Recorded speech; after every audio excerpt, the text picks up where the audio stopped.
Hello, welcome to Math for All, where we try to make math creative, curious for everyone. My name is Molly Volke. And I'm Heidi Subnani. Thank you so much for joining us this evening. We are really excited to speak with Tammy McMorrow, and it's going to be an amazing show per usual. You may have noticed that this season 5, is all women or non-binary folk, and we always try and have at least over half our guests fall under that category, but this year in season 5, we're just going all the way in on that. And there are so many amazing women that we get to talk to this season that we may just have to continue it into the next because we are jam-packed. We'll see. This is a conversation. You can let us know in the comments about that. So yeah, I like that. I mean, this is the season that we found the most people that we've ever been able to find to come and chat with us on a Thursday night. So yay. You can follow us on Blue Sky, at our Math for All YouTube channel and our Facebook page. Also, you can find our book at Didex. This is a great book if you're looking to talk about fractions, decimals, and integers with your kiddos in kind of a fun activator kind of way. And also you can find us at mathforall.us. We are going to get to talk about thinking classrooms today. So I'm very excited about this conversation, and I'm hoping to learn a ton because this thinking classrooms at the K-2 level is something that is feared by many. So Tammy McMorrow is here with us today, and she's going to talk about why elementary students should have the opportunity to be in a thinking classroom. So let me read her bio. Tammy McMorrow has been teaching first grade for 31 years in Kuna, Idaho. In 2022, she began building a thinking classroom inspired by the work of Peter Liljedahl, and was quickly won over by its magic and messiness. Determined to start a movement, she created a Facebook page for K-2 teachers and a podcast called Little Minds, Big Thinkers, all designed to share how building a thinking classroom liberates young mathematicians to think. All the while, she became a voracious reader of mathematical books and has taken great joy in sharing what she's learned with other elementary math educators. One of her most recent honors was becoming a 2024 PAEMST finalist. I'm not sure if I was supposed to read it like that, but let's bring her in and she can tell us. Yeah, it's called PAMEST, Presidential Awards for Academic Excellence in Science and Math Teaching. I think I got it right. It's a mouthful. Awesome. Wow, that is a mouthful. Good for you for winning that. That's amazing. I'm just a finalist. We're going to call it winning. I feel like if you can say it, you won it. And if you can get nominated out of all of the thousands and thousands of teachers who are, we're just going to say we know a winner. And either way, it's true. And so we're just going to go with that. All right. Thank you. Amazing. So we always love to start here with what is your math story so people can get to know a little bit more about you. Yeah. So, I don't remember a lot about math as a young student because I just have one of those memories that doesn't work so well. I say my cousin Lori is in charge of all my memories for me because I just don't remember. But I remember in high school just being I was always just a very conscientious, good student. And I got straight A's, was a valedictorian. But I know that I was mimicking when I was in secondary math classrooms. I didn't know I was mimicking at the time. I just thought I was being a very good student and taking good notes and studying and listening to the teacher and following all the steps.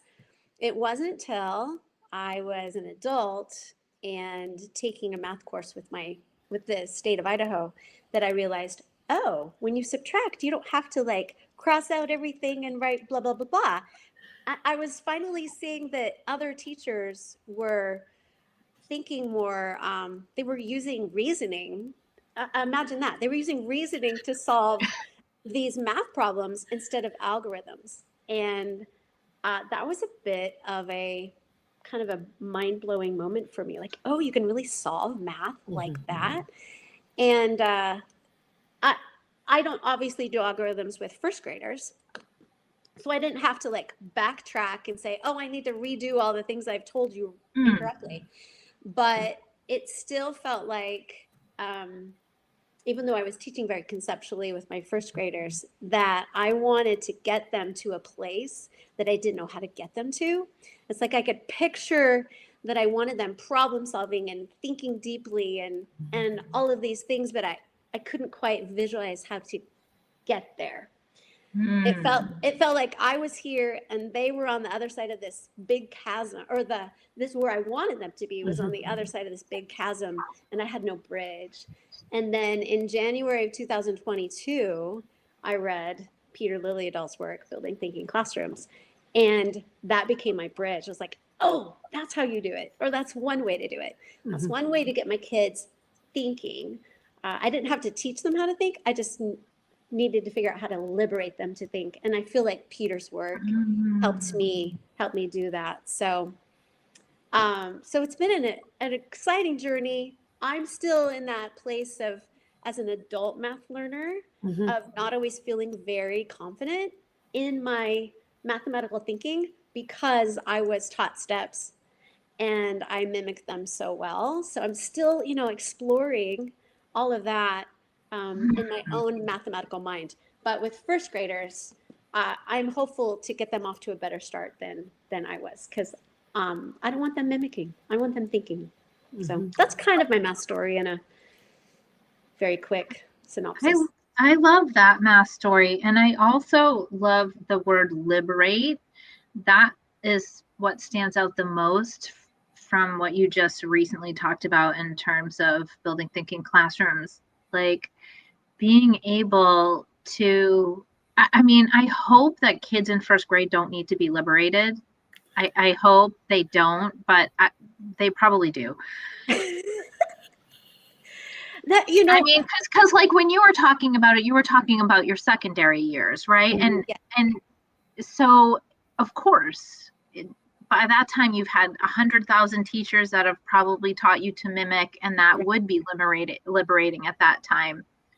But I hope that, okay, anyways, let's just continue, because this is great, because one of the things that I've heard Vanessa Viccaria say is that 50% of 6-year-olds don't think that math is their thing. Like they are not on this planet to be able to do math. And that is a mind-blowing statistic. And I don't know where her research is, where she got that from, but I've heard her say it more than once. It's in her book, Math Therapy. 50% of 6-year-olds. I'm like, wow, how did that happen? You've only been on this planet 6 years and you've already decided math is not for you. That stinks. Yeah. I mean, and the research, as they look into it, they keep moving it back. So like it started off in, like, like middle school, like late elementary when we're working with fractions, and then they moved it. Well, it's really where we think about multiplication and learning your multiplication facts, and that's where it happened. And then so interesting. And so, but you know what, Heidi, almost like that's so interesting that you say that, because like gatekeepers, the gatekeeper to algebra or to becoming any type of mathematician of any kind in the future has been gatekeeped by every topic in math. And so maybe it's not it's not a particular topic. Maybe it's, as you say, the liberation to be able to think as you would naturally think. Mm-hmm. Well, and when you were talking about like those 6-year-olds that need to be liberated, my mind also went to reading Pam Harris's work. Mm-hmm. And when she, in her, I don't know if it was the K-12 book or the K2 book, but she talks about touch math Mm-hmm. and how touch math is a form of an algorithm. Yeah. Right? If we teach them touch math, they are mimicking something. And how an algorithm just doesn't, I mean, in my brain, I was thinking algorithm is all the crossy outies and the borrowing, but Yeah. it's more than that.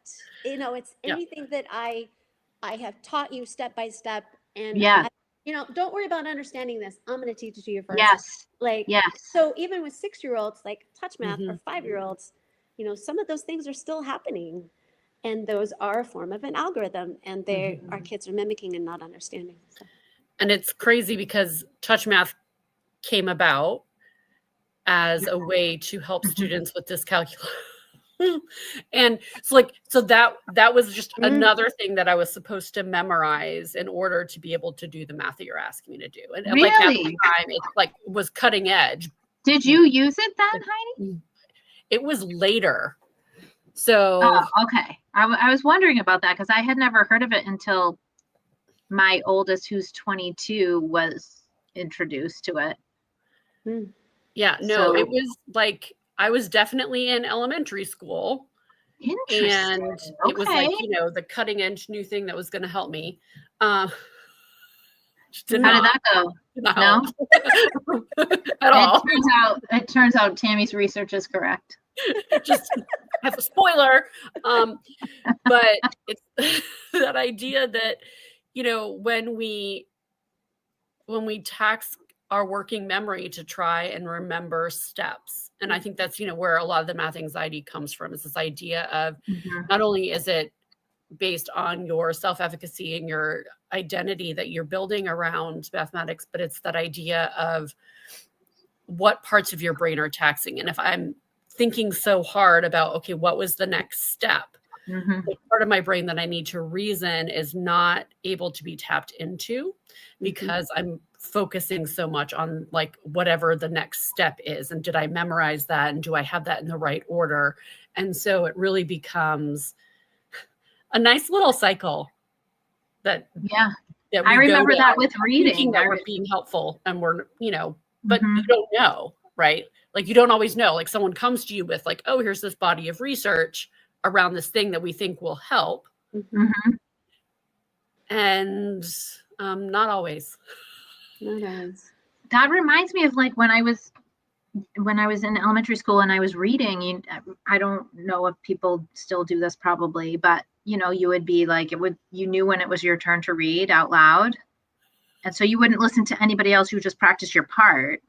So you were not actually learning anything. You were just practicing your part so that you could read it and not mess it up. Anyways, I mean, I feel like we should talk about this. Right? Because we've already been talking about it. Why should elementary students have the opportunity to be in a thinking classroom? Oh, so many reasons. I think it goes back to what you were just talking about, Heidi, with that self-efficacy and identity. And I think that the thinking classroom is just a natural place that nurtures those things and places kids in a place, or puts kids in a place of, I trust you. I'm not the person who has to tell you, you're not going to learn this on your own, so I better tell you how this works. No, I trust you that you can figure this out. Pam Harris, math is figure outable. In fact, we say that in my room a lot. I say math is, and they all say figure outable. And has Pam been there to see that? Because she would love that. No, but I have. You should videotape it and send it to her. She would absolutely love that. I have definitely tagged her on what used to be Twitter several times and said, hey, this is what I'm doing in my room. Yeah. But just positioning them as capable learners, that I am not the end all be all of information. I'm going to give you something, like Peter says, problem solving is Oh, there it went. I can't remember. That's all right. What Keep you going. do when you don't know what to do. There Yep. we go. Yeah.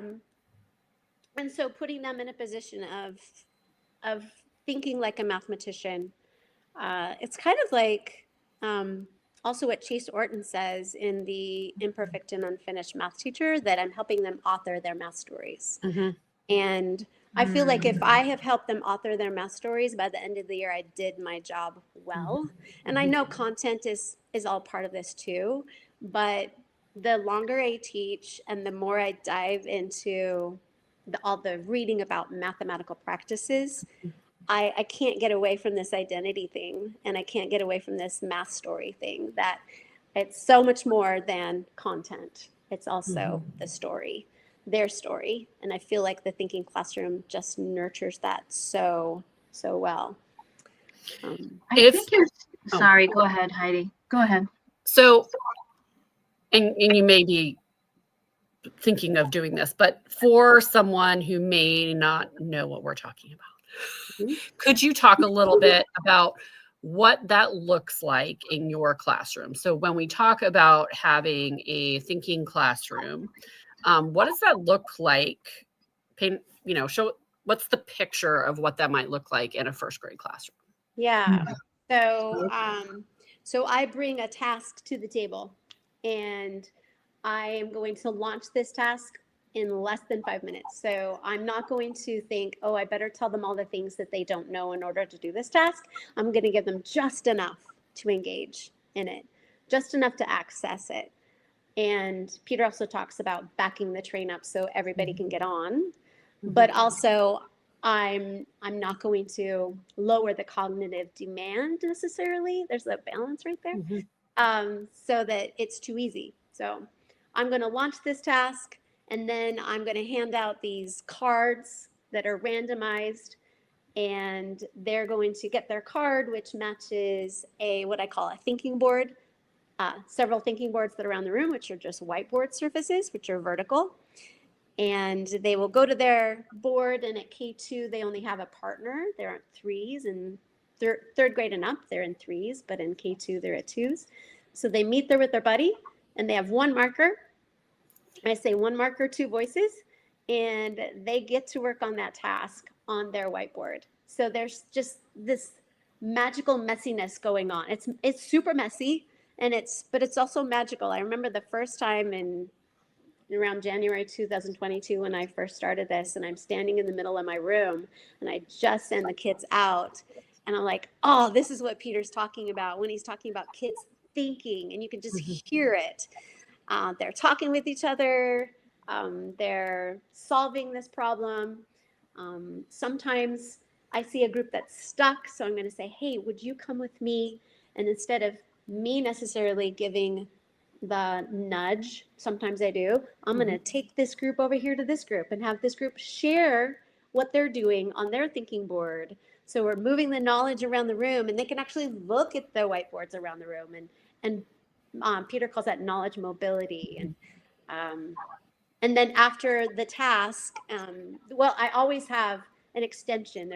You're never done in a thinking classroom. So there's never, I'm done, now I sit down, and those people aren't done or wondering, no, oh no, I'm not done yet. Never any of that. And then we gather, after I've given extensions and all that, we gather and we do consolidation, is where we wrap the bow on that thinking. In our room, we say make sense of the math. So we look at a board or a couple boards, and they're making sense of it. They're going, oh, this is what they did here. This is what's going on here. We're making connections between visuals and symbols, and so we're doing all that Lesh model stuff.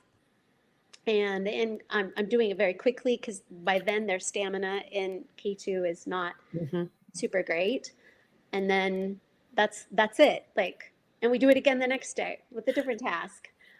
So that's kind of a rough version of what the thinking classroom looks like. Although to see it in person is much better than listening to me talk about it. Always, right? How do you get started in September with kids that might still be 5. That's a great question. Basically, I like to say we build the plane in the air.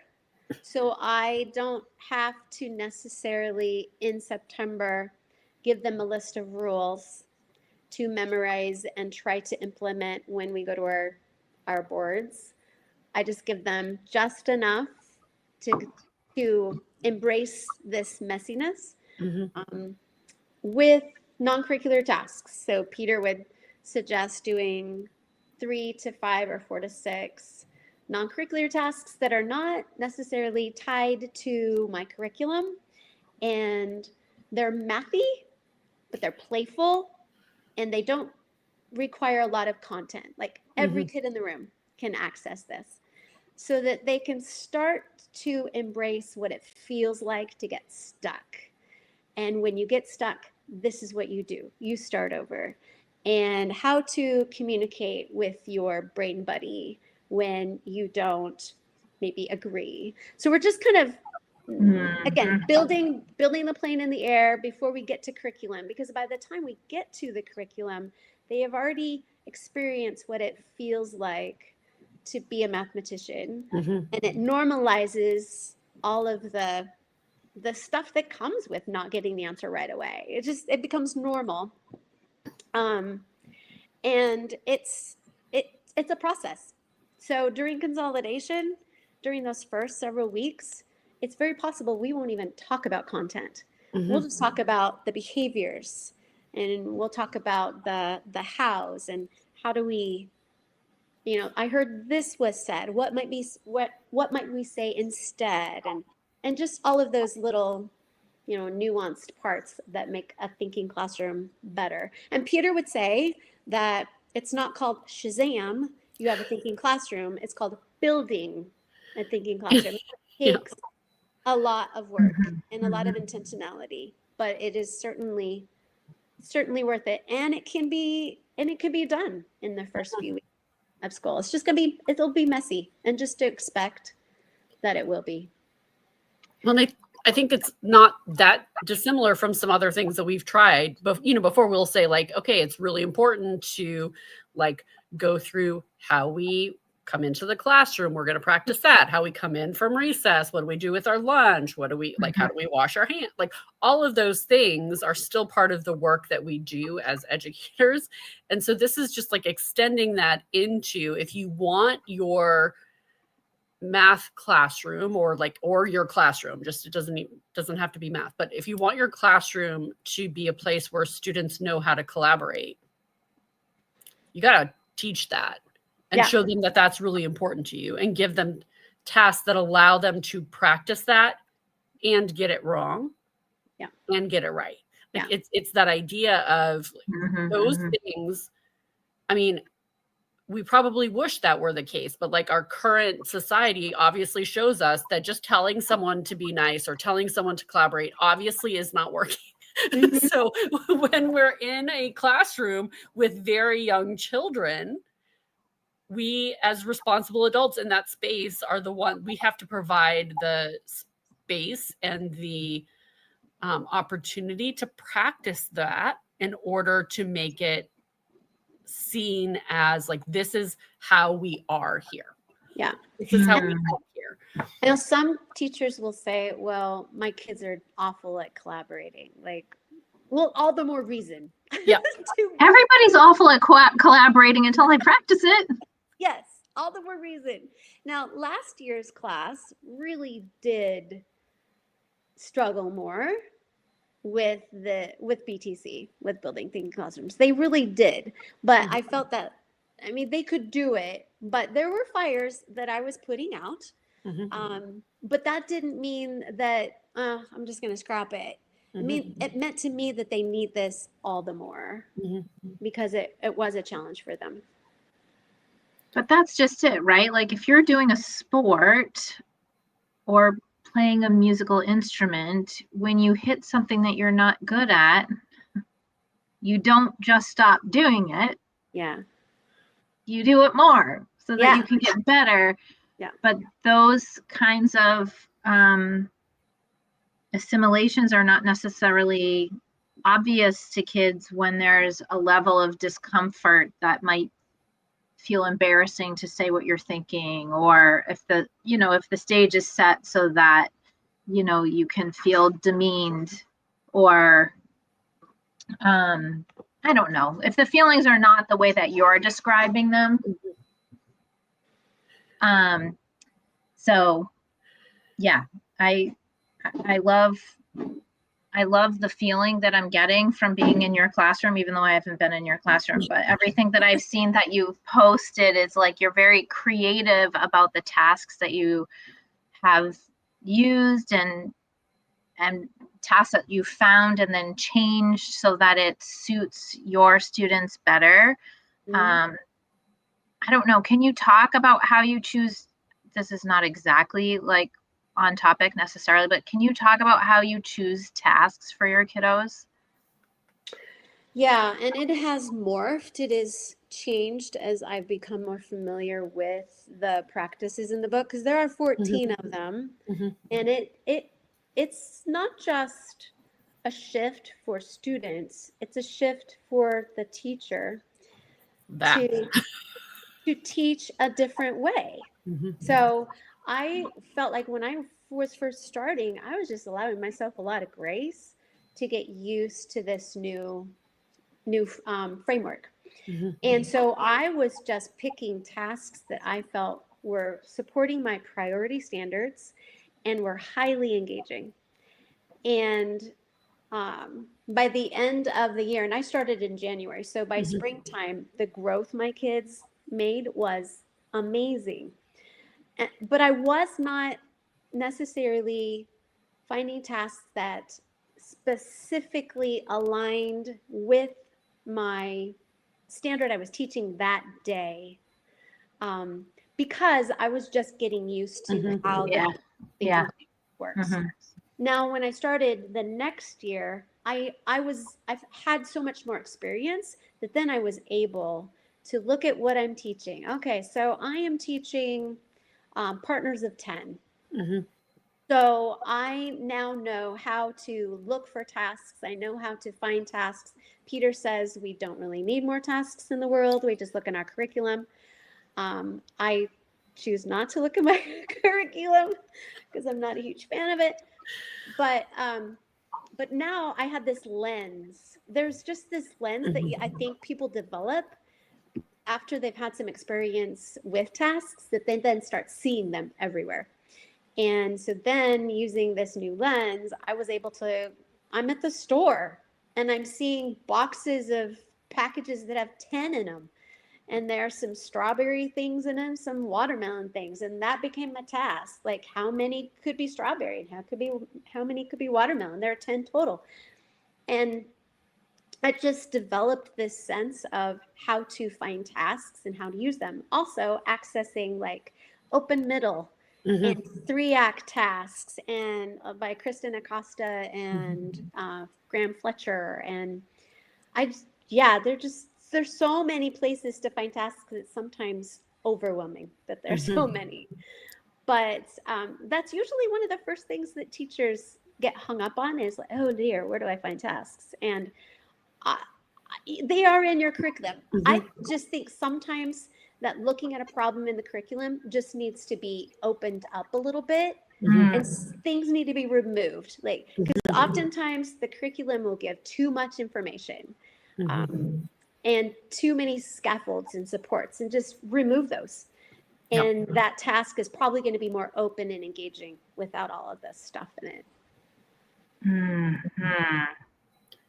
It sounds to me like you didn't, when you stumbled upon building thinking classrooms, you are already on the track of like mindset change, and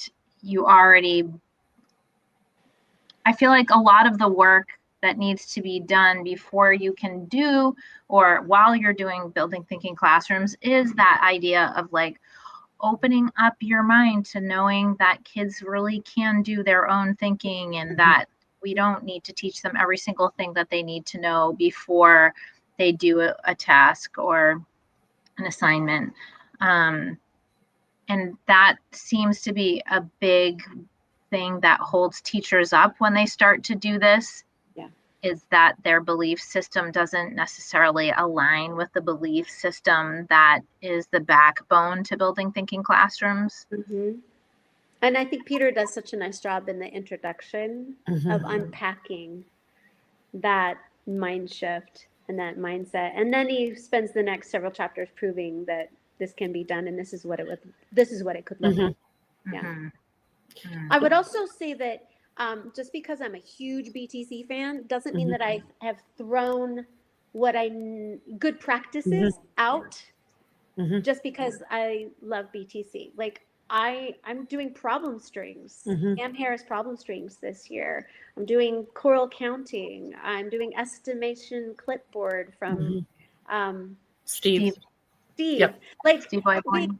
Just because we might do BTC doesn't mean that other solid mathematical routines go out the window. So I'm still supporting my mathematicians in other ways. It's just that I've added this new framework to strengthen, the foundation. And I think that's like such a critical piece of it. Kim Mimbley and I were having this conversation because I had this happen in a building where they were like, well, we don't use manipulatives anymore because I went, wait, that's not what it says. Oh, that's not it. So it's this idea of like, okay, that's still happening. That may be happening on the floor near it, or maybe happening on a desk, and then we're translating what we're doing in a physical way into a pictorial or an abstract like symbol, because we're trying to bridge between all of those representations, right? It's not that we're letting these things go and we're just saying, oh, they can only use a whiteboard. And I think that particularly when I'm working with K2 teachers, that's their concern, right? Because we've spent all of this time, please use manipulatives, please use, and so now like in some cases people hear like, okay, we're going to use vertical spaces as I don't need to use that anymore. Where I would say it's like almost the opposite of that. It helps us translate and see student thinking in a way and helps them bridge between those like physical representation and a pictorial or an abstract representation in a way that is not always accessible to everybody. Because I think that's the biggest thing, right? Like, yes, I could like run around and grab pictures of everyone. I'm pretty techie, but I don't have the wherewithal sometimes if I'm really listening for what students are doing so that I can use their thinking in a consolidation or a synthesis. I don't have the brain space to like run around, grab a picture, throw it up on the board. Like, no, I can do that now if everything is up on vertical space, so they can see that thinking in ways that is more accessible to them. Yes. And if I could piggyback on that, when I first started building a thinking classroom, I had all my manipulatives in a central location, and I would suggest, okay, you can go get them. Yeah, right. You can go get them. And who went and got them? Like, no one. It's a lot of work. Yeah. And so now what I do is there's like a manipulative toolbox. And when they head to their thinking board, they grab that. Now, some teachers could have the toolkits already there. My room's just not set up that way. So they grab their toolkit and they take it with them. So it's automatically there. And like you said, Heidi, it's either on a shelf or they're working on the floor. And then they represent that. What's that going to look like when you put that on your board? And I've heard Kim Rimby talk about not having magnetic manipulation. Because then they don't have to represent it. Right. It's there. They don't have to do that deeper thinking. So no magnetic manipulatives, right? They need to learn how to represent that work in that deeper conceptualization of what these. Right, but like those are all the things that are part of the philosophy that are easily missed, right? Like, oh God, if I just had the magnetic ones, then I wouldn't have to get all these boxes and whatever, right? And it makes a ton of sense. Yes. But it's the whole philosophy behind it that is so in depth I would say. Like, there's such a deep level of philosophy when you're thinking about all of the different pieces to it. But as you're talking, I'm thinking to myself, like, when people get introduced to building thinking classrooms, it could be such a huge change for people. And I think what I'm working with teachers on now is seeing that, we're not throwing out all the things that we know that work. Right. We're not doing that. We're adding this thing, and how does it get placed in your classroom for the best use possible for you and your students? Like, do you need to see what everybody can do right now? Do a task. You can see everything really quick. Yeah. You can see who's participating, who's not participating. Do you have to do explicit teaching for this math because that's what's required for this math at this level or this particular point in the unit? I think that there's just a whole lot of thinking that needs to go into using building thinking classrooms. I liked what you said about the idea of building, because even your own journey, as you've described it to us, like, even though you started in the spring, you had a really quick learning curve. And then when you started next year, you could make much more informed decisions about what tasks to use and how you were going to do this and when you were going to do it and all of those things. It's so fun. It's so fun. It is. But you do have to, like, feel pretty confident to be able to let the messiness happen. Mm-hmm. Well, but I wonder, and you mentioned this at the beginning, Tammy, so like I want to like highlight it now, is that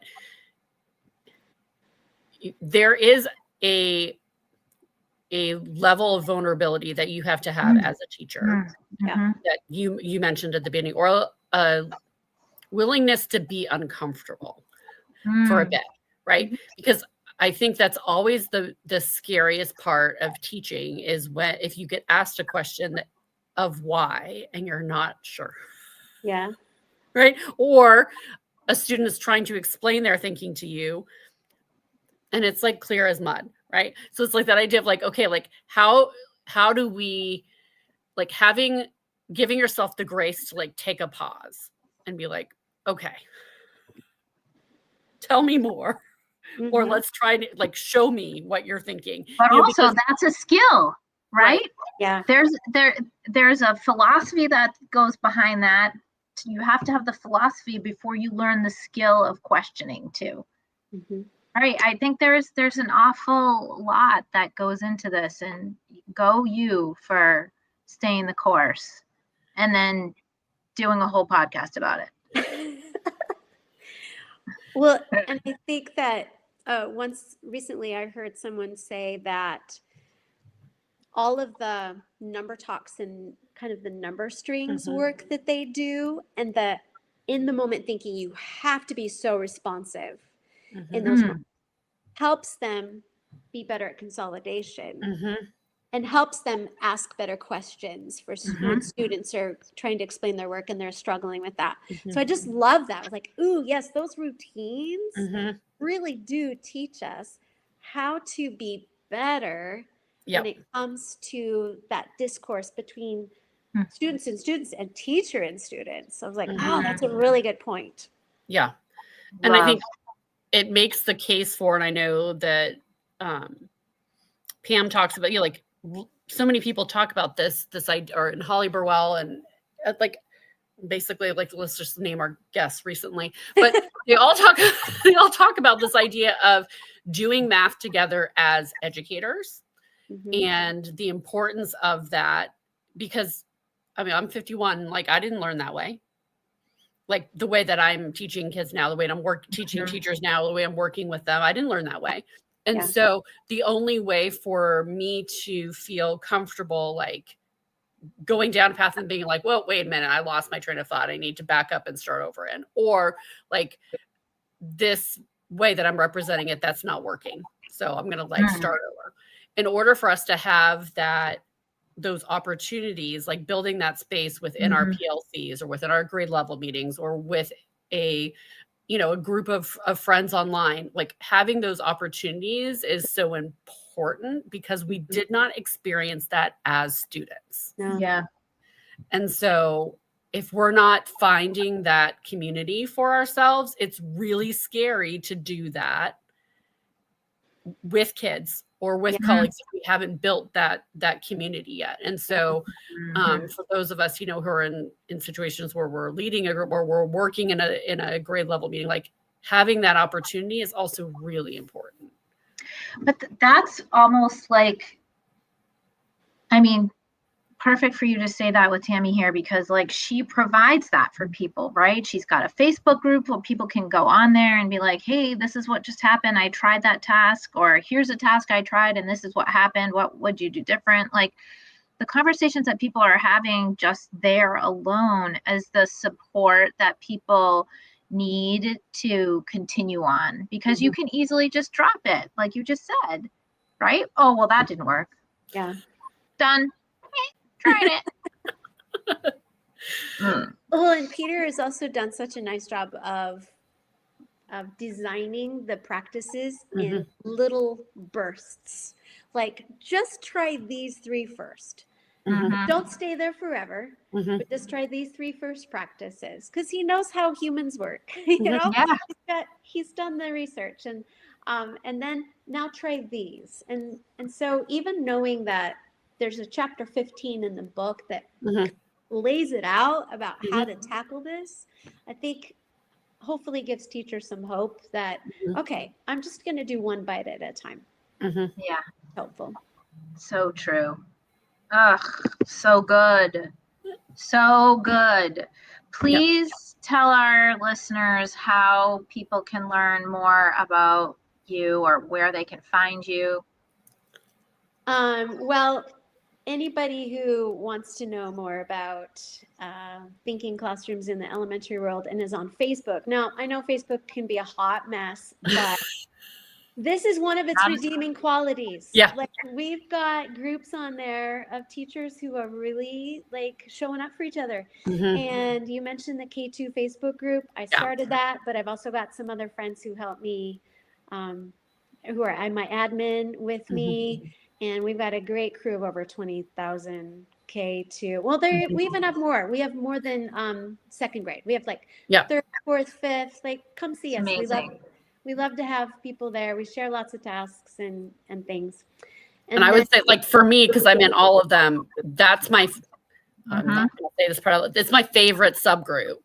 Because, but because everyone's very active, I will say that. There's like a core. So even if you're a lurker, which I was for many months, even if you're just a lurker and you're wanting to like see what is happening and like you're not willing or ready yet to like dive in and ask a question, it's a space where people are really looking at their own practices and like getting feedback and being supportive of each other. And it's not one of these like toxic positivity places where everything's going well. Yeah. So people will say like, okay, well, this did not work. Like, but instead of just saying like, I'm done with that, it's more of help me think through what I could try differently, or what is the suggestion for how I could do that. So I think it's a very active supporting group in that way. That's really nice. Agreed. And I know a lot of people are doing this work by themselves. Yeah. And they don't have to. I mean, I know it's not the same as having a teacher across the hall, but we're basically your teacher across the hall if you need one. So we would love to have everyone come join us. And then I did this crazy thing a couple of years ago and started a podcast for elementary thinking classrooms called Little Minds, Big Thinkers. And I talked to teachers who are doing this work and coaches who are doing this work. I also talk to my own students, which is really fun and near and dear to my heart. Yeah. And so it's been adorable. Oh yeah, they are super cute. So it's been fun. It's been it puts me kind of out there a little bit. I mean, you two know this. Like, except on a podcast, I can remove all the dorky things I say, and right now I can't remove all the dorky things. Well, you've said very little dorkiness, so I think we're doing just fine. Yeah. We're super confident in our dorkiness, I guess. Just embrace it. We're just living. Yeah. It's just, we're going to lean in, because anyone who's met us in real life, they're like, oh, yeah, this is exactly how it is. Yeah, it's true. It's true. It's true. Well, thank you so much for being here with us today, and keep doing all this work and supporting teachers the way that you are, because I think it's so worth it. And I refer teachers to your Facebook group on the regular. Thank you. Thank you. I appreciate that. So Thank you good. so much. All right. Thanks for having me. All right. Again, I say it every week. But you might as well just say it again. I know. We get to talk to the coolest people that are just doing such cool stuff.